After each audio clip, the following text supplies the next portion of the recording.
What's up guys, Sal here. So the fascination with speed has been the core catalyst behind the advancements in computing hardware. Faster processor not just make existing tasks faster, but also enables new features that would not have been possible previously. However, there's a downside with all this computing power, and it's heat. If you put a lot of electricity inside a silicon chip that doesn't do any physical work, there's only one thing all that energy can turn to, and that's heat. As an engineer, I can say that cooling is about as important as the overall performance of the computer. If you don't cool all your components properly, it will result in overheating and reduced performance, aka throttling. By not cooling your components correctly, you are literally getting less out of your hardware than you paid for. It's why desktop computers are better than laptops at sustained workloads, because they can dissipate all that heat better and keep working at full speed.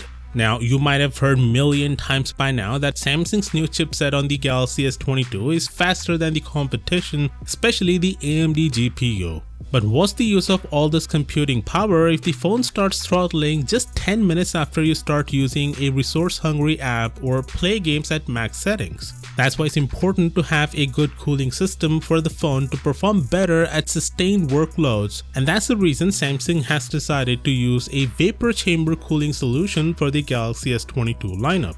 For those who don't know, vapor chamber cooling works by evaporating liquid, typically water, with heat coming from the phone's internal components. That then spreads the heat across the whole phone and means there's less risk of the device itself overheating. Most of the gaming phones use vapor chamber cooling system, and that's the reason they perform at their full potential for a longer period of time compared to the mainstream flagships. Interestingly, Samsung isn't new to this either. In fact, they were the first one to use vapor cooling in phones, and some units of S20 and Note 20 had this cooling tech, but not all of them. They stopped using it on the S21 for some reason. Instead, they use graphite. Now, it's possible they'll use a bigger vapor cooling chamber to dissipate heat more efficiently, as we're getting reports that early units of AMD GPUs are generating excess heat. I guess we'll have to wait and see what happens.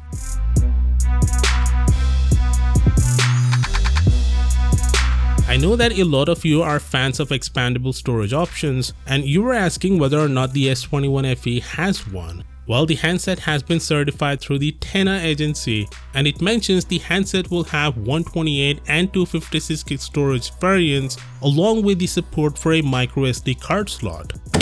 Thank you!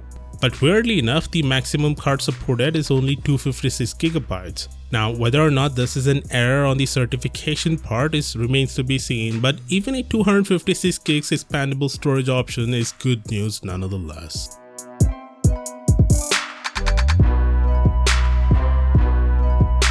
Advent Blast has revealed all the devices Samsung is gearing up to launch at the Unpacked event on August 11th. These are the official 360-degree rendered videos that cover all the color variants of the upcoming foldable smartphones, smartwatches, and earbuds. If you've been following my recent videos, then nothing here should be really surprising. Of course, with that said, let me know your thoughts down in the comments, and as always, I'll see you tomorrow.